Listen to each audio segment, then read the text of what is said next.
Hello everyone, TimeToGrind here, and today I wanted to talk about Trials of Fire. And Trials of Fire is an incredibly deep deck-building roguelike RPG that honestly blew my expectations out of the water. I don't know what I was really expecting, but as I started playing, I noticed how many moving parts and mechanics the game has going for it that makes it its own unique experience that transcends other games in the genre. So when you start the game, you choose which adventure you want to go on, which 3 heroes you want to bring with you, and the difficulty of the game. There are a ton of different adventures, and I'll say up front, I haven't even scratched the surface of what this game has to offer. I honestly think you could sink hundreds of hours in this game, and by looking at the Steam reviews, people definitely are doing just that. There's a ton of heroes as well, but by default you only have 3 unlocked, but trust me, that's a good thing because you need to learn the game in itself first.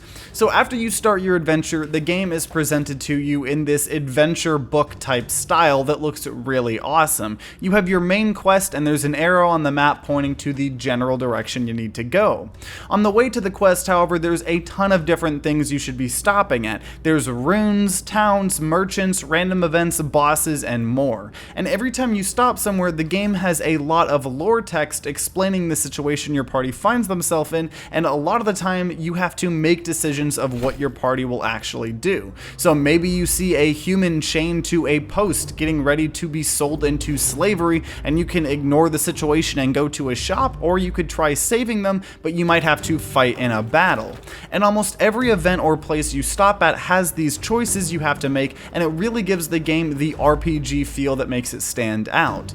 And when you get into combat, the game really starts to shine and show why it is, in my opinion, one of the best roguelike deck builders of all time.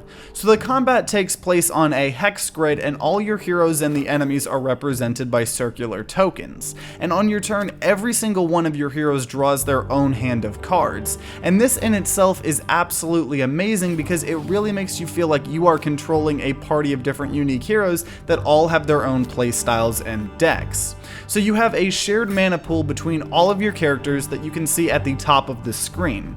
And each card you play costs a certain amount of mana. However, you can discard any of your cards to do one of several different things. The biggest thing is if you discard a card, you gain 1 mana, which will help you play your other cards. You can also discard a card from a character's hand to move them a couple of spaces. And you can also discard as many cards as you want and redraw that many cards once per turn for each character, and you can only do that a certain amount of times each combat depending on how good each character's stats are.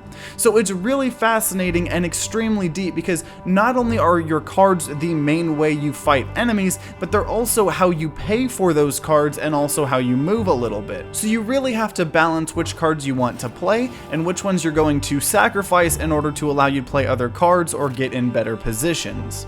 And there's also an insane amount of depth and variety in the cards themselves. There are powers that you can put on yourself that give you different passive bonuses but will break when you take too much damage. There's different powerful melee and ranged attacks and quirky magical attacks. You can also gain block that doesn't go away at the end of your turn like some other games in the genre, and it's something so small, but I always hate it when you have a resource like block or defense that goes away each turn. Obviously games like Slay the Spire were built around that, but I just love being able to do some super crazy defensive move that gives me like 40 block in 1 turn on a hero and just kind of have them be unkillable that entire combat because they have so much armor.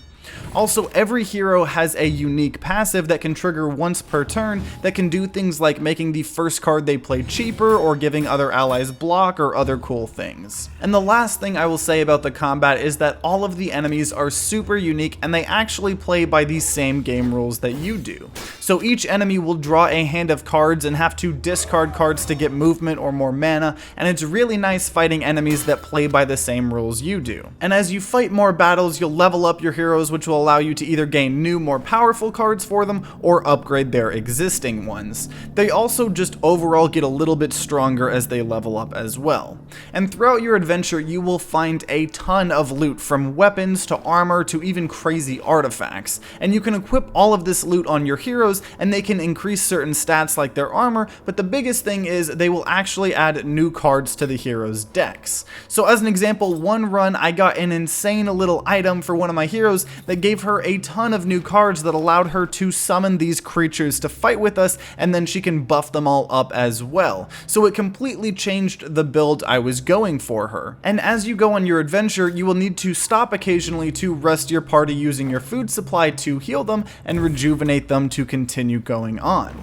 When you do this, you can do several things like upgrading certain cards if you have upgrade resources. You can also remove weaknesses if you have any of them on your heroes. You can remove cards from items that you may not want, and more. And the game is pretty challenging, I'm not gonna lie. When I first started playing the game, I was just trying to complete the main quests as fast as possible, but when I got to certain bosses, they would absolutely destroy me. You really need to take your time and complete side quests, go to random events, fight optional bosses, and more to actually level up your heroes so you can stand a chance against the bosses. And I have played for several hours just trying to beat the first mission, and it's still randomized and everything like other roguelites. It just has specific bosses and quests you have to go through, and each attempt takes me around 1 to 3 hours, so it's definitely on the longer side, and the other later missions seems like they could go even longer. So all of these amazing combat and deck building mechanics, deep RPG systems like the loot and gear, and immersive storytelling and presentation really create one of the best roguelike deck builders of all time in my opinion. It's really a game that has a ton of layers, and it does a decent job at explaining how to play as well.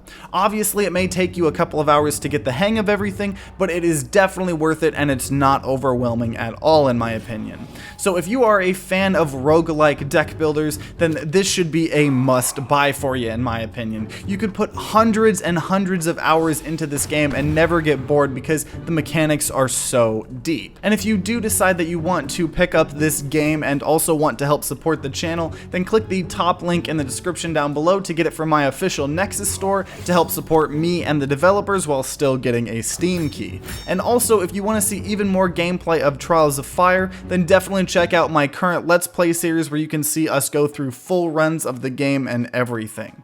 And if you enjoyed this video, then consider leaving a like down below and subscribing and ringing that bell like all the big boy YouTubers say to see more roguelite and roguelike Let's Plays and reviews in the future. But if you're going to be grinding out some adventures of Trials of Fire, then I wish you all luck and see you all next time.